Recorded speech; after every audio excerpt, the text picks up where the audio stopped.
আমি তাদেরকে দিকে ব্যতীত হই।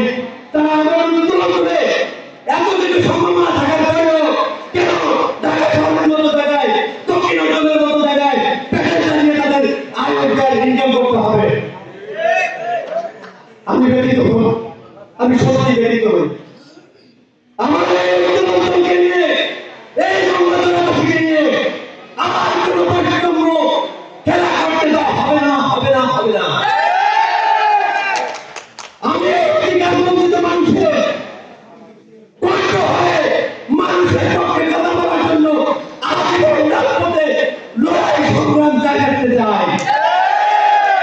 আমি বিপিনুরের সাথে হাজার থেকে উত্তরাঞ্চল গঙ্গাধরার জন্য অনেক কিছু করে যেতে চাই। আমি যে স্বপ্নগুলো দেখি সেই স্বপ্নগুলো আমি আমাদের মন থেকে বাস্তবায়ন করতে চাই, এবং এই বাস্তবায়নের সারথি আপনারাই আমার শক্তি, আপনারাই আমার আগামীর অনুপ্রেরণা। তো আমি আর বেশি বক্তব্য দীর্ঘায়িত করবো না, অনেক বক্তব্য ছিল, কিন্তু যিনি এখানে আমাদের প্রধান মহিনুর রহমান